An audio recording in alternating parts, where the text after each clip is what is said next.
Hello नमस्कार good morning साथियों, कैसे हो सभी लोग। आई होप आप सभी लोग ठीक होंगे। और आज का वीडियो शुरू करने से पहले आपको एक क्वेश्चन पूछना चाहता हूँ कि आप लोग नीचे सबसे पहले ये कमेंट करो कि आप लोग पढ़ते कितने घंटे हो, किस सब्जेक्ट को कितना टाइम देते हो। उसी आधार पे मैं आपके टाइम मैनेजमेंट पे एक बहुत तगड़ा वीडियो लाने वाला हूँ कि आपके पास लगभग 1 साल का टाइम है, तो आपको कितना टाइम किस सब्जेक्ट को देना चाहिए और कितने टाइम आपको नोट्स को देना चाहिए, कितना टाइम आपको मॉक टेस्ट को देना चाहिए, कितना टाइम रिवीजन को देना चाहिए, मैथ, जीके, रीजनिंग और कंप्यूटर। इन 4 सब्जेक्ट को लेके हम कैसे तैयारी करें ताकि हमारे 1 साल तक कंटिन्यूटी बनी जाए और हमारा जो सिलेबस है वो भी अच्छी तरह से कवर हो जाए और 80+ स्कोर है वो हमारा बन जाए। तो एक बार आप लोग है ना यार नीचे कमेंट कर देना कि आप लोग कितने घंटे किस सब्जेक्ट को देते हो, तो उसी आधार पर मैं वीडियो बनाऊंगा। तो आज की वीडियो में हम बात करेंगे पॉलिटी का। एक टॉपिक है कार्यपालिका। इसमें लगभग 90 के आसपास कुछ क्वेश्चन है, तो हम उसे 2 पार्ट में डिवाइड कर लेंगे। 45 क्वेश्चन कर लेंगे। 45 क्वेश्चन आज की पार्ट में और 45 क्वेश्चन कल वाली वीडियो के पार्ट में। तो दोस्तों शुरू करते हैं आज का वीडियो।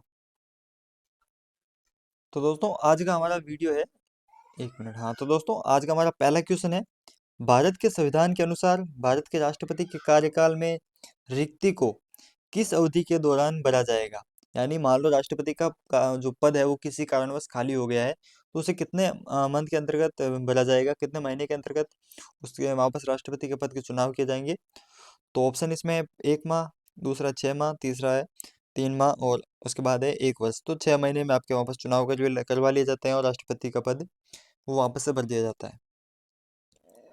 देखो अनुच्छेद भाग 3 के बारे में आपने पढ़ लिया, 4 के बारे में पढ़ लिया, 4A के बारे में हमने देख लिया। अब एक यार भाग 5 है ना, उसमें दिया गया है राष्ट्रपति के बारे में। आपका जो प्रेसिडेंट है उसके बारे में आपका भाग 5 में दिया गया है। अब इसमें कौन सा अनुच्छेद है? अनुच्छेद 52 से लगा के 62 में राष्ट्रपति के बारे में वर्णन है।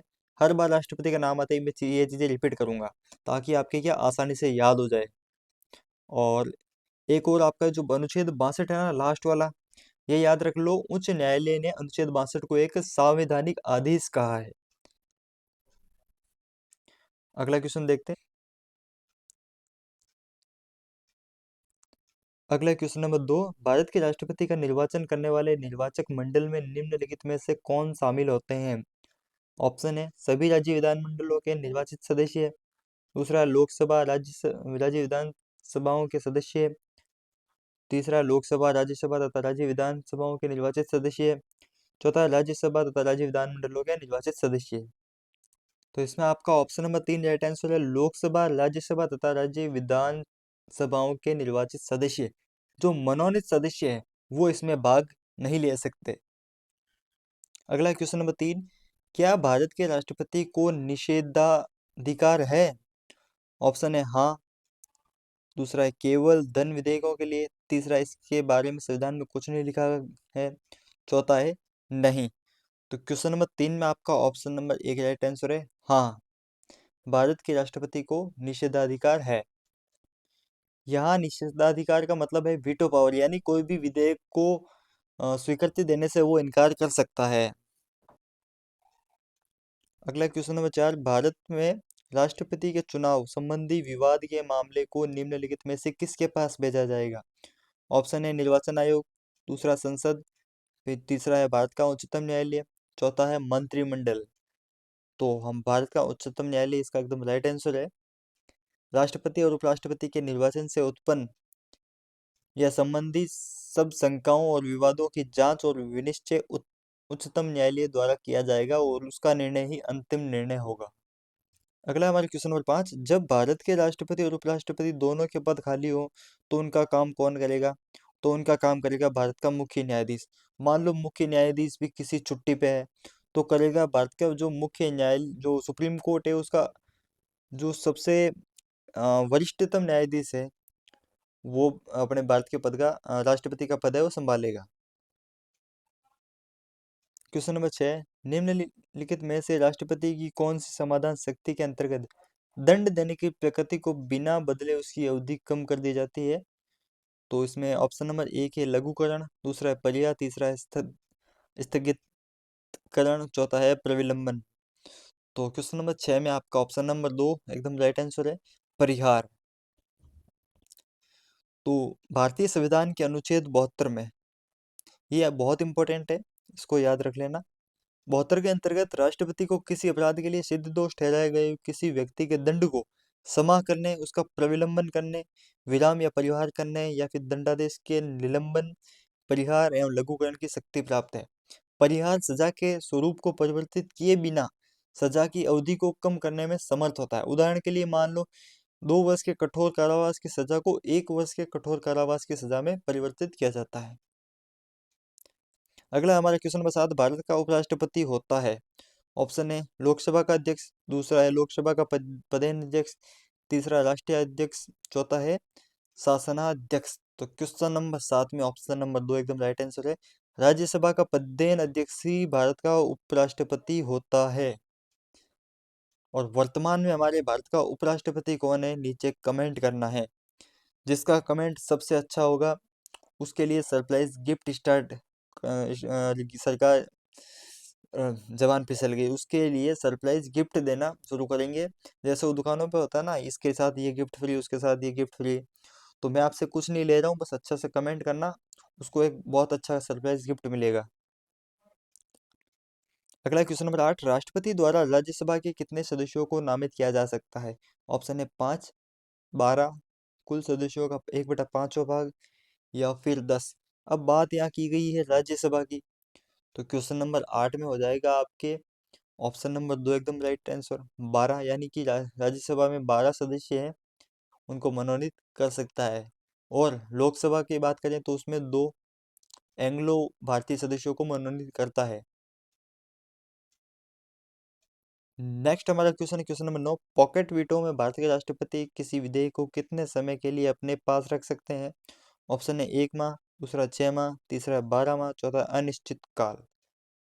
तो इसका पॉकेट वीडियो का मतलब होता है ऑप्शन नंबर 4, यानी 1 साल के लिए, मतलब कितने भी टाइम के लिए वो अपने पास रख सकता है। वो इसे स्वीकार करता है नहीं करता उसकी मर्जी है, नहीं लौटाता है।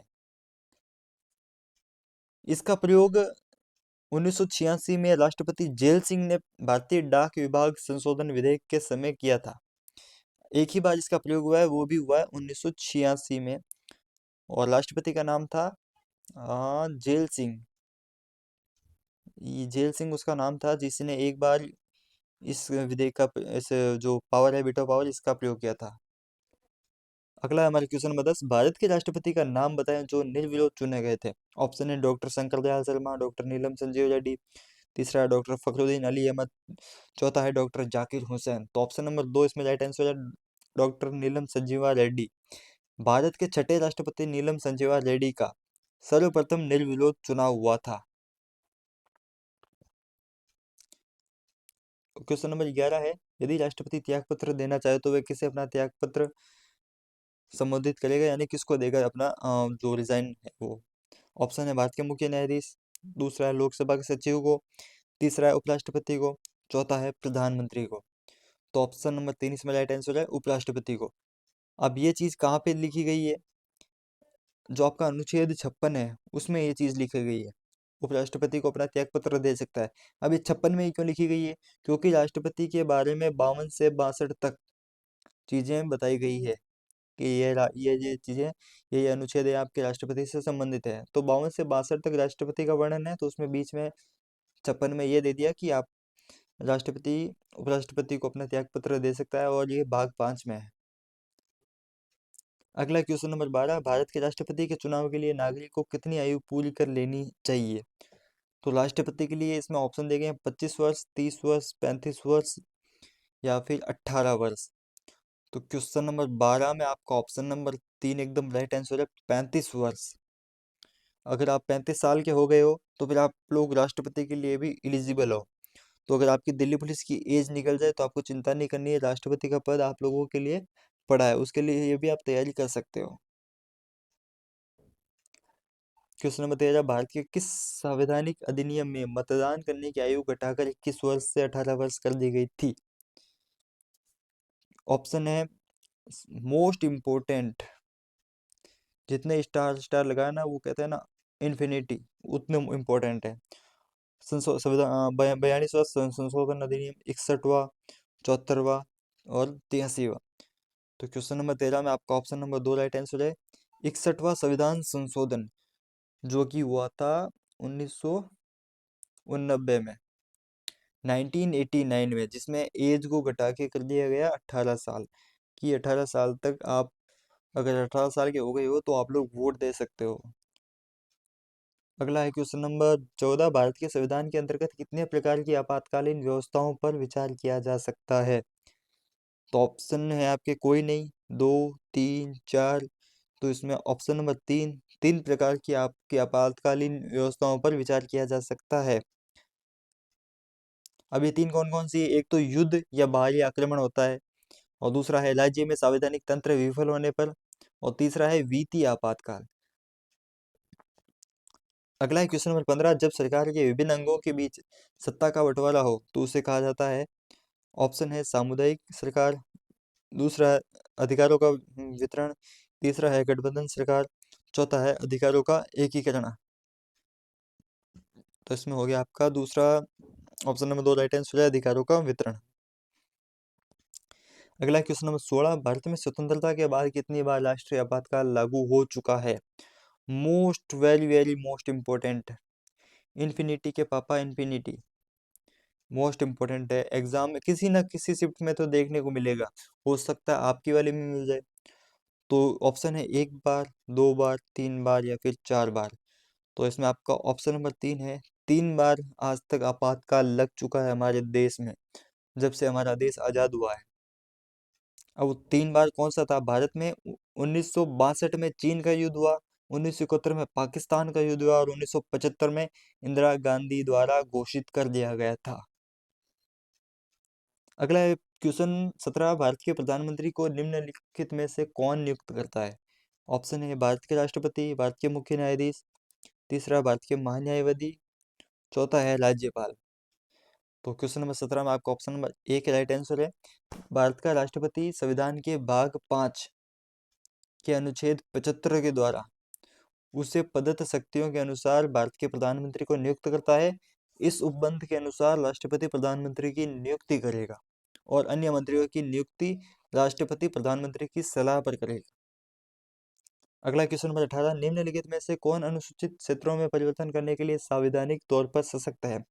ऑप्शन है उच्चतम न्यायालय, दूसरा उच्च न्यायालय, और तीसरा है भारत के प्रधानमंत्री, चौथा भारत के राष्ट्रपति। तो इसमें आपके 18 नंबर में ऑप्शन नंबर 4 एकदम राइट आंसर है, भारत के राष्ट्रपति। और आपको एक नीचे कमेंट करना है कि जो हमारी अभी राष्ट्रपति है वो किस कैटेगरी की है, जनरल से है, ओबीसी से है, या फिर एससी से है, या फिर एसटी से है। किसी को डीप से पता होगा तो नीचे कमेंट कर देगा, और किस राज्य से उनका संबंध है ये भी आपको बताना है।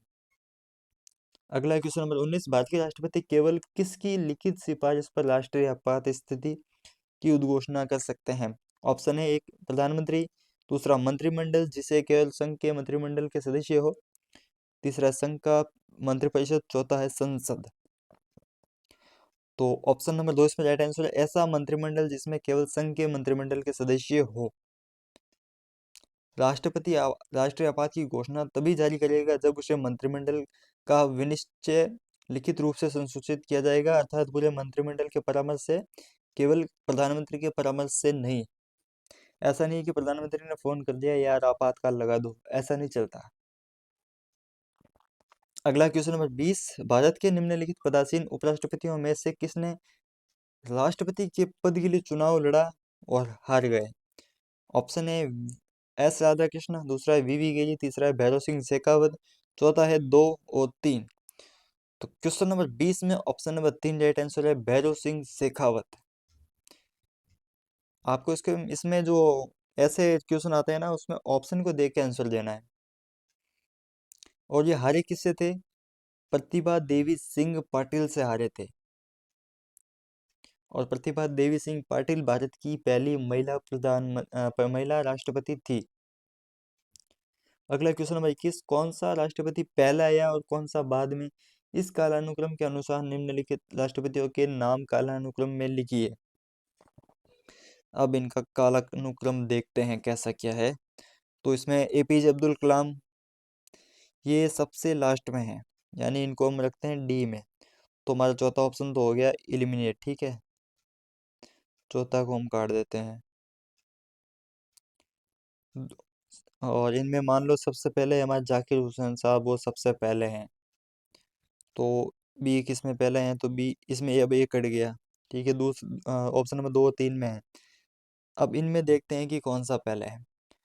तो फखरुद्दीन अली अहमद है, वो हिदायतुल्लाह के बाद में आए थे, यानी सी के बाद में ए। ऑप्शन नंबर 2 राइट आंसर है।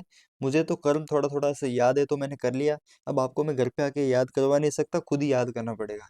मैंने तो बस पैटर्न बता दिया, ऐसा क्वेश्चन आता है, खुद ही याद करो, मैं मुंह पकड़ पकड़ के आपको याद नहीं करवा सकता। अगला क्वेश्चन नंबर 22, जब एक या अधिक राज्य विधानसभाएं भंग हो गई हो तो क्या भारत के राष्ट्रपति के पद के लिए चुनाव आयोजित करना उचित है? जी हाँ, चुनाव किया जा सकता है। जी नहीं, चुनाव करना संभव है ही नहीं। संसद से अनुमति लेना आवश्यक है। भारत के निर्वाचन आयोग की अनुमति से चुनाव किया जा सकता है। तो इसमें आपका ऑप्शन नंबर 1 राइट आंसर है। जी हाँ, चुनाव किया जा सकता है। यार चुनाव तो कभी रुक ही नहीं सकता ना, बाकी सारी चीजें नहीं हो सकती लेकिन चुनाव नहीं रुकना चाहिए। अगला क्वेश्चन नंबर 23, भारत के वित्त आयोग की नियुक्ति किसके द्वारा की जाती है?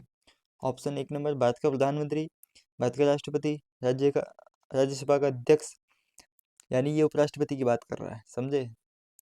उसके बाद है लोकसभा का स्पीकर। तो क्वेश्चन नंबर 23 में ऑप्शन नंबर 2 राइट आंसर है, राष्ट्रपति। बाकी ये करता तो यही आदमी है भाई, इसका बेचारे का नाम नाम है। अगला क्वेश्चन नंबर 24, भारत के राष्ट्रपति द्वारा प्रख्यापित अध्यादेश को पारित करने के लिए संसद को क्या समय सीमा दी गई है? ऑप्शन है 6 दिन, 6 सप्ताह, 6 महीने, 6 महीने और 6 सप्ताह। तो इसमें आपका ऑप्शन नंबर 2 राइट आंसर है, 6 सप्ताह। अनुच्छेद 123 के अंतर्गत संसद के दोनों सदन सत्र में न हो तो राष्ट्रपति अध्यादेश जारी कर सकता है। अध्यादेश का जीवन काल अत्यंत लघु होता है। संविधान में यह व्यवस्था है कि संसद के सत्र के पुनः शुरू होने से 6 सप्ताह की समाप्ति पर यह परिवर्तन नहीं रह जाता है।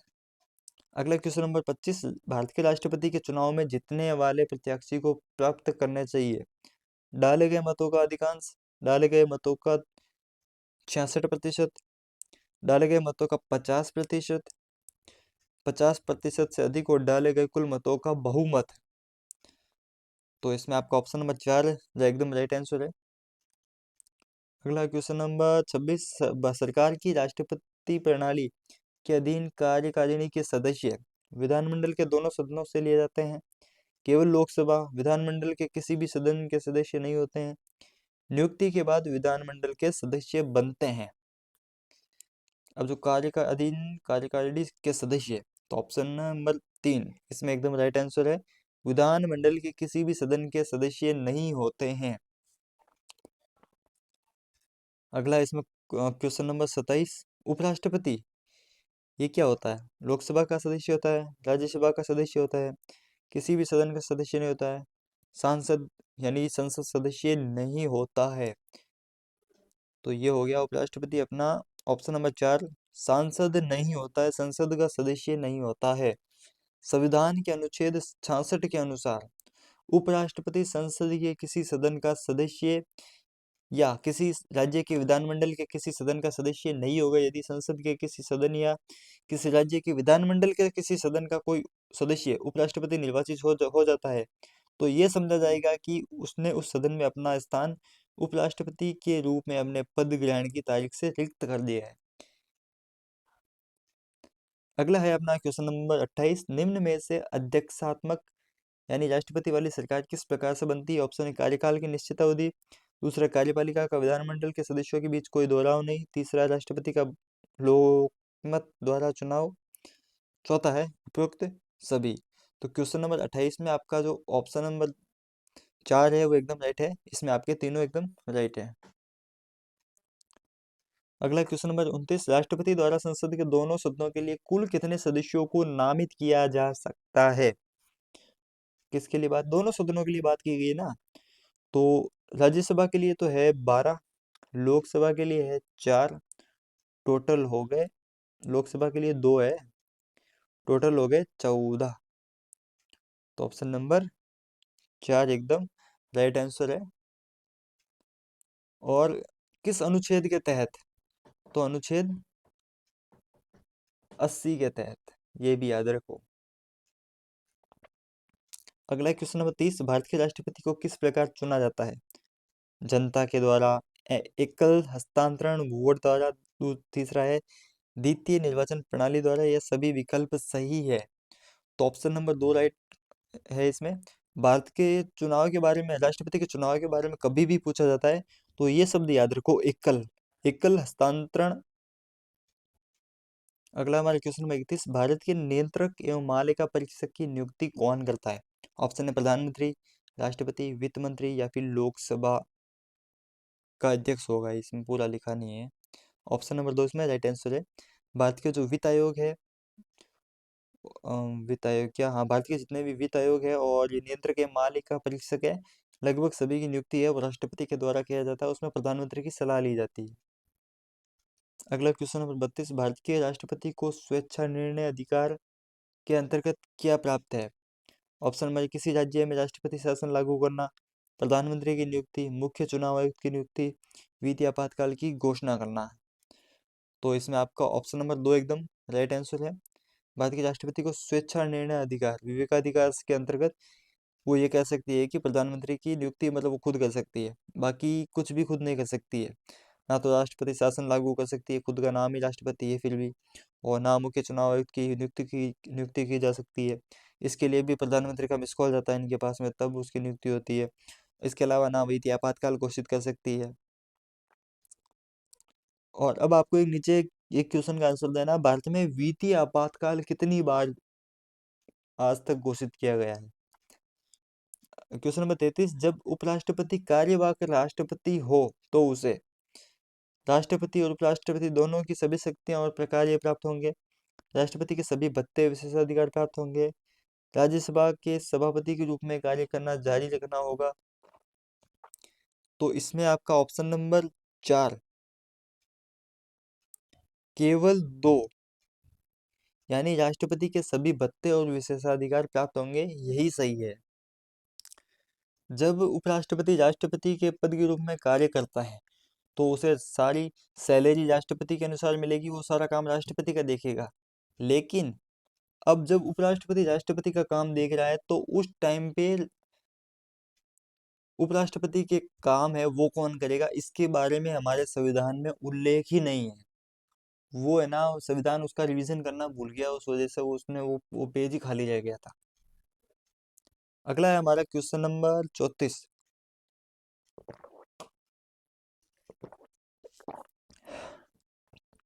अध्यक्षीय सरकार में राष्ट्रपति, ऑप्शन है विधानमंडल पर आश्रित नहीं होता है, दूसरा है विधानमंडल पर आश्रित होता है, तीसरा है न्यायपालिका पर आश्रित होता है, चौथा मंत्रिपरिषद के परामर्श से बंधा होता है। तो ऑप्शन नंबर इसमें हो गया अपना एक राइट आंसर है, विधानमंडल पर आश्रित नहीं होता है। अगला है क्वेश्चन नंबर 35, एक धन विधेयक कहाँ प्रस्तुत किया जा सकता है? ये क्वेश्चन भी बहुत अच्छा क्वेश्चन है, बहुत बार एग्जाम्स में पूछा गया, धन विधेयक से जुड़ा हुआ है। ये शब्द है ना, ये आपको किसी न किसी शिफ्ट में देखने को मिल जाएगा। ऑप्शन है संसद के दोनों सदनों में से किसी में भी, केवल राज्य परिषद यानी राज्यसभा में, केवल लोकसभा में, उपयुक्त में से किन्हीं में भी नहीं। तो ऑप्शन नंबर 3 इसमें एकदम राइट आंसर है, धन विधेयक केवल लोकसभा में प्रस्तुत किया जा सकता है। अगला क्वेश्चन नंबर 36, भारत में राष्ट्रपति कितनी बार वित्तीय आपातकाल की स्थिति की घोषणा कर चुके हैं? एक बार भी नहीं, आज तक कभी इसकी घोषणा हुई नहीं है ना। और ये मैंने क्वेश्चन लास्ट पहले पूछा ही था, एक आदमी किसी ने आंसर दिया होगा, वो राइट आंसर, कभी नहीं। ऑप्शन नंबर 2 एकदम राइट है।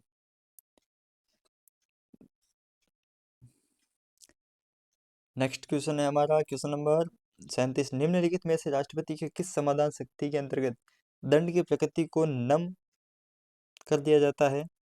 पहला है लघुकरण, परिहार, स्थगितीकरण, और चौथा है प्रविलंबन। तो इसमें है आपका क्वेश्चन नंबर 37 में ऑप्शन नंबर 1 एकदम राइट आंसर है, लघुकरण। संविधान का अनुच्छेद 72 किसी अपराध के लिए सिद्ध दोष ठहराए गए किसी व्यक्ति के दंड को क्षमा करने हेतु राष्ट्रपति को 5 प्रकार के समाधान की शक्ति प्रदान करता है: क्षमा, लघुकरण, परिहार और स्थगितकरण और प्रविलंबन लघुकरण सजा के रूप को प्रतिस्थापित करते हुए कम सजा को निर्दिष्ट करता है। जैसे मृत्युदंड को कठोर कारावास में बदला जा सकता है, जिसे बाद में साधारण कारावास में भी बदला जा सकता है। अगला हमारा क्वेश्चन नंबर 38, निम्नलिखित में से कौन भारत राज्य का कार्यपालक अध्यक्ष है? ऑप्शन है प्रधानमंत्री, राष्ट्रपति, कैबिनेट सचिव, उसके बाद वित्तीय सचिव। तो हमारी अभी बात ही राष्ट्रपति भी हो रही है, तो राष्ट्रपति ही आंसर है। बाकी आपको याद रखना है कि कार्यपालक जो अध्यक्ष है वो है राष्ट्रपति। अगला हमारा क्वेश्चन नंबर 39, भारत के राष्ट्रपति को किसके द्वारा अपदस्थ किया जा सकता है? भारतीय मुख्य न्यायाधीश, संसद, लोकसभा या फिर प्रधानमंत्री? तो इसमें आपका ऑप्शन नंबर 2 एकदम राइट आंसर है। संसद है उसे हटा सकती है।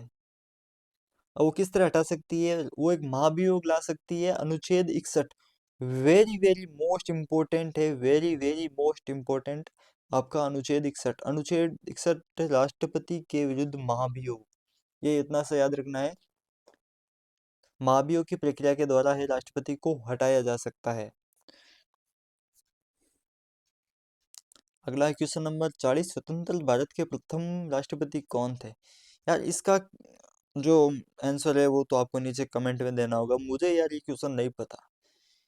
इतने हार्ड, ऐसे हार्ड क्वेश्चन मैंने कभी नहीं पढ़े, इसलिए आप इसका आंसर तो आपको देना ही पड़ेगा। या कुछ तो है ना, इसका आंसर भी सही दे देंगे, ऐसे निकलेंगे। जैसे मैंने लास्ट में के एक वीडियो में क्वेश्चन पूछा था कि भारत में कितने केंद्र शासित प्रदेश हैं, यार उसका आंसर भी गलत दे रहे हैं। हद हो गई, मतलब उनको ये नहीं पता कि भारत में केंद्र शासित प्रदेश कितने हैं। अभी तक 9 किए बैठे हैं, जबकि 8 ही हैं। और राज्य कितने हैं? अब ये नीचे कमेंट कर देना राज्य कितने हैं, उसमें भी एक आध आपको देखने को मिल जाएगा। और इसका आंसर तो आपको नीचे देना ही है यार, मुझे इसका आंसर नहीं आता है। अगला क्वेश्चन नंबर 41, भारत के प्रथम उप प्रधानमंत्री कौन थे? Very very most important question है, आता होगा आपको, लेकिन बहुत बार एग्जाम में आता है, कई लल्लू फल्लू इसे गलत करके आते हैं। तो आपको ऐसे क्वेश्चन तो आना गलत करना ही नहीं। इसमें आपका उप प्रधानमंत्री का बस एक ही नाम याद रखना है, सरदार वल्लभ भाई पटेल, जो कि 15 अगस्त 1947 से 15 दिसंबर 1950 तक इस पद पर रहे थे। वे भारत के पहले गृह मंत्री भी थे। भारत के प्रथम गृह मंत्री और प्रधानमंत्री के रूप में उन्होंने दिल्ली और पंजाब से पलायन करने वाले शरणार्थियों के लिए राहत शिविरों का आयोजन किया और पूरे देश में शांति स्थापित करने का प्रयास किया। अगला क्वेश्चन नंबर 42, निम्नलिखित में से किसके पास भारतीय सुरक्षा बलों पर सर्वोच्च कमान प्राप्त है? ऑप्शन है भारत के प्रधानमंत्री, रक्षा मंत्री, भारत के केंद्रीय परिषद, भारत के राष्ट्रपति। तो इसमें आपका ऑप्शन नंबर 4 एकदम राइट आंसर है, भारत के राष्ट्रपति। भारत का राष्ट्रपति भारतीय सशस्त्र सेनाओं का सर्वोच्च सेनापति होता है। वह प्रधानमंत्री की अध्यक्षता वाले मंत्रिमंडल की सलाह पर युद्ध या शांति के निर्णय की घोषणा कर सकता है। लेकिन हमारे राष्ट्रपति हर बार ऐसे मामलों में मौन ही दिखे हैं, प्रधानमंत्री सारा काम देखते हैं। अगला क्वेश्चन नंबर 43, भारत के वे कौन से एकमात्र दूसरे उपराष्ट्रपति हैं जिन्होंने एस राधाकृष्णन के बाद दूसरी अनुक्रमणिक अवधि में पद प्राप्त किया? ऑप्शन है किया Narayan, B S Shekhawat, M H Ansari, doctor Shankar Dayal Sharma. तो इसमें आपका ऑप्शन नंबर 3 एकदम राइट आंसर है, M H Ansari. Mohammad Hamid Ansari S Radhakrishnan के बाद लगातार दूसरी बार भारत का उपराष्ट्रपति बनने वाले दूसरे व्यक्ति हैं, दूसरे भारतीय हैं। क्वेश्चन नंबर 44, निम्नलिखित में से कौन हमारे देश के दोनों में से किसी भी सदन का सदस्य नहीं होता है? निम्न में से कौन हमारे देश के दोनों में से किसी भी सदन का सदस्य नहीं होता है? ऑप्शन है प्रधानमंत्री, राष्ट्रपति, वित्त मंत्री या फिर रेलवे मंत्री।